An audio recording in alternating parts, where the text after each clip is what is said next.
आता है वो ब्रिजभूषण कर रही हैं अभी जो है। और बजरंग पूनिया की क्या हैसियत है कि मुझसे बात करेंगे?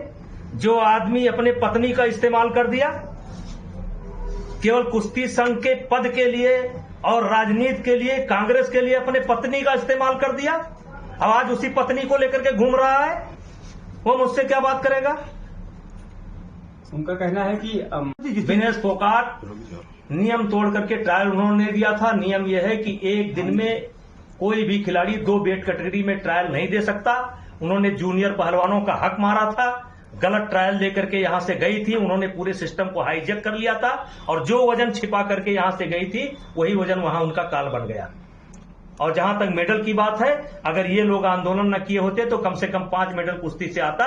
इन लोगों को हटने दीजिए, अगले ओलंपिक में देख लीजिएगा। यद्यपि मैं कुश्ती से हट चुका हूं, लेकिन भारत के बच्चे और विशेष करके हरियाणा के बच्चे, जूनियर बच्चे इतने अच्छे हैं कि चलिए मैं घोषणा करता हूं अगले ओलंपिक में 5 मेडल कुश्ती से। तो अच्छा, जिस तरह तो हुआ नुकसान भी हुआ, फायदा भी हुआ। करण भूषण सिंह सांसद बन गए, नौजवान सांसद हैं, हम अभी रिटायर नहीं हुए हैं, हो सकता है छुट्टी पर हो, थोड़ा देर रेस्ट ले रहे हैं। नेताजी तो ये विनेश फोगाट को और बजरंग पूनिया को तो कांग्रेस नायक की तरीके से पेश कर रही है, आपकी नजरों? वो खलनायक है, वो हरियाणा के नायक नहीं, खलनायक है, विशेष करके खिलाड़ियों के खलनायक है, जूनियर खिलाड़ियों के लिए खलनायक है। उन्होंने कोई आदर्श पैदा नहीं किया है। बजरंग पूनिया एशियन गेम्स में बिना ट्रायल के क्यों चले गए? ट्रायल की मांग होती रही, विशाल करता रहा, क्यों नहीं ट्रायल दिए? ये लोग नैतिकता की बात करते हैं। बिना ट्रायल दिए जाओगे, एक सिस्टम को हाईजैक करके जाओगे। क्या भगवान नहीं बैठा है? क्या ऊपर वाला नहीं है? क्या इस दुनिया को ब्रिजभूषण सिंह चला रहे हैं? क्या इस दुनिया को बजरंग पूनिया चला रहे हैं? हमारे हिसाब से कांग्रेस को सफाई देते देते ही ये उनका पूरा चुनाव खत्म हो जाएगा, क्योंकि खेल के मामले में हरियाणा देश का मुकुट है और इन्होंने खिलाड़ियों के साथ अत्याचार किया है, खिलाड़ियों को बदनाम किया है, बहन बेटियों की इज्जत खराब किया है, बहन बेटियों को बदनाम किया है। और इनके कारण आज महिला खिलाड़ी सर उठा करके नहीं चल पा रही हैं। उसके कारण बजरंग हैं, विनेश हैं, भूपेंद्र हुड्डा हैं, दीपेंद्र हुड्डा है और कांग्रेस पार्टी है। अच्छा, साथ कहा आप पर एक काउंटर अटैक आया है। उन्होंने कहा है कि जो हमारे मेडल न आने पर खुश हो रहे हैं वो खुद को देशभक्त बता रहे हैं, ये बजरंग पूनिया ने कहा। देखिए, विनेश फोगाट का मेडल नहीं आया, और विनेश फोगाट का मेडल इसलिए नहीं आया, मैं आपके माध्यम से बजरंग पूनिया से ही पूछना चाहता हूं, क्या कुश्ती में ये नियम है कि एक दिन में एक खिलाड़ी 2 वेट में ट्रायल दे सकता है? ये है? अगर ये नियम नहीं है तो विनेश फोगाट ने एक दिन में 2 वेट कैटेगरी में कैसे ट्रायल दिया? और क्या ये सत्य नहीं है कि हाफ टाइम तक 5-0 या 6-1 या 5-1 का स्कोर था? क्या यह सत्य नहीं है कि वजन के बाद 5 घंटे तक कुश्ती नहीं होने दिया? विनेश फोगाट ने सारे सिस्टम को हाईजैक कर लिया, सारे सिस्टम को हाईजैक कर लिया। यह गलत है। क्या यह सत्य नहीं है कि 53 किलो वेट कैटेगरी में 10-0 से वो कुश्ती हार गई? क्या यह सत्य नहीं है कि कहा गया कि जब तक फेडरेशन के लोग बाहर नहीं जाएंगे ट्रायल नहीं शुरू होगा, और फेडरेशन के लोगों को बाहर जाना पड़ा और केवल रेलवे के अधिकारियों ने बैठ करके ट्रायल कराया, और वो लड़की शिवानी पवार कुश्ती जीत रही थी, 5-0 या 6-1 का स्कोर था, कुश्ती जीत रही थी, उसको जबरदस्ती नहीं हराया गया। तो जैसा करेगा उसका फल भोगेगा। वो गलत वजन दिखा करके यहां कुश्ती लड़ी थी, गलत नियम तोड़ करके कुश्ती लड़ी थी। भगवान है, देर है अंधेर नहीं है। सांसद जी बजरंग पुनिया ने कहा है कि आपने दिनेश फोगाट का नाम लेकर अपराध किया है, वो आपकी सोच को दर्शाता है। वो ब्रिजभूषण कर रही हैं अभी जो है। और बजरंग पुनिया की क्या हैसियत है कि मुझसे बात करेंगे?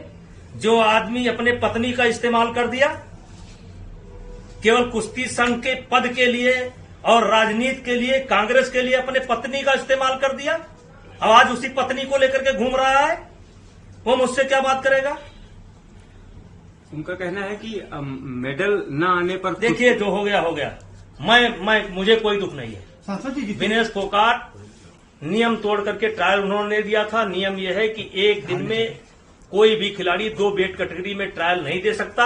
उन्होंने जूनियर पहलवानों का हक मारा था, गलत ट्रायल लेकर के यहां से गई थी। उन्होंने पूरे सिस्टम को हाईजेक कर लिया था और जो वजन छिपा करके यहां से गई थी वही वजन वहां उनका काल बन गया। और जहां तक मेडल की बात है, अगर ये लोग आंदोलन न किए होते तो कम से कम 5 मेडल कुश्ती से आता। इन लोगों को हटने दीजिए, अगले ओलंपिक में देख लीजिएगा। यद्यपि मैं कुश्ती से हट चुका हूं, लेकिन भारत के बच्चे और विशेष करके हरियाणा के बच्चे, जूनियर बच्चे इतने अच्छे हैं कि चलिए मैं घोषणा करता हूं अगले ओलंपिक में 5 मेडल कुश्ती से। तो अच्छा, जिस तरह तो ये कांग्रेस में शामिल हुई, अब क्या लगता है कि कांग्रेस को कितना ज्यादा वहां पर बल मिलेगा या क्या होगा हरियाणा में? हमारे हिसाब से कांग्रेस को सफाई देते देते ही ये उनका पूरा चुनाव खत्म हो जाएगा, क्योंकि खेल के मामले में हरियाणा देश का मुकुट है और इन्होंने खिलाड़ियों के साथ अत्याचार किया है, खिलाड़ियों को बदनाम किया है, बहन बेटियों की इज्जत खराब किया है, बहन बेटियों को बदनाम किया है। और इनके कारण आज महिला खिलाड़ी सर उठा करके नहीं चल पा रही हैं। उसके कारण बजरंग हैं, भूपेंद्र हुड्डा हैं, दीपेंद्र हुड्डा हैं और कांग्रेस पार्टी है। पवन खेड़ा ने आपके बयान पर कहा है कि जब एक समय था तो अंग्रेजों के खिलाफ कांग्रेस खड़ी थी, बीजेपी साथ दे रही है, उसी तरीके से बीजेपी बेहोसर सिंह का साथ दे रही है। पालवान पे आरोप लगा। पवन खेड़ा को पता होना चाहिए कि मेरे बाबा का नाम चंद्रभान शरण सिंह था और इसी आंदोलन में 14 वर्ष तक वो जेल में रहे हैं। और प्रथम विधायक हमारे गोंडा जिले के प्रथम विधायक स्वर्गीय चंद्रभान शरण सिंह, और 14 साल तक उनको जेल में काटना पड़ा है। मेरे बाबा वो आज के कांग्रेसी हैं और मैं उस समय का कांग्रेसी हूँ। मेरा परिवार कांग्रेस में था। वो कांग्रेस का ठेका न ले, आंदोलन का ठेका न ले। अच्छा, जिस तरह साक्षी मलिक ने पार्टी नहीं ज्वाइन किया, साक्षी मलिक ने जिस तरह पार्टी नहीं ज्वाइन किया, तो आपको क्या लगता है कि एक बैकअप प्लान तैयार किया गया है कि आप पार्टी ज्वाइन करके वहां से आपके ऊपर आरोप लगाएं, और अगर बाहर से बोलना हो तो साक्षी मलिक को खड़ा करेंगे क्या आपके? चलिए, अब देखिए, अब बोलने से कुछ नहीं होगा। एक बात है, जो इस समय एक दौर चल रहा है। उन्होंने कल पार्टी ज्वाइन की, मैंने कोई प्रेस कॉन्फ्रेंस नहीं बुलाया, मैंने किसी को बुलाया नहीं। आप लोग ही आते हैं, सवाल पूछते हैं, मैंने उसका जवाब दिया और मैं उसका जवाब दे रहा हूं। पहले दिन भी कहा था कि इसकी जिम्मेदार कांग्रेस है, भूपेंद्र हुड्डा है, दीपेंद्र हुड्डा है, और आज भी कह रहा हूं, अपने बात पर कायम हूं। और इसका परिणाम क्या होगा मुझे सांसद जी, आपने ये कहा है, अरे भाई हम क्यों जाएंगे? आपने ये कहा कि कांग्रेस लड़की जो बेटियों का प्रयोग कर रही है और बजरंग पुनिया पत्नी का, तो किस तरह की राजनीति, कैसी है राजनीति? अब देखिए आज जो ये लड़कियों का बदनाम करने का मामला चल रहा है, ये बदनाम मेरे कारण नहीं हुए। इसकी बदनामी की पूरा ये स्क्रिप्ट इन्हीं लोगों ने तैयार किया था। इसके जिम्मेदार ये खुद हैं और ये अपनी अपनी पत्नियों को आगे करके राजनीति कर रहे हैं। और दीपेंद्र हुड्डा और भूपेंद्र हुड्डा इसको भुनाना चाहते हैं। सांसद जी, इससे जिस तरीके से महिलाओं का प्रदर्शन हुआ था, इससे कहीं न कहीं आपका तो नुकसान हुआ। अब जो हुआ नुकसान भी हुआ, फायदा भी हुआ। करणभूषण सिंह सांसद बन गए, नौजवान सांसद हैं। हम अभी रिटायर नहीं हुए हैं, हो सकता है छुट्टी पर हो, थोड़ा देर रेस्ट ले रहे हैं। चिंता कर रहे हैं नेताजी तो दिनेश फोगाट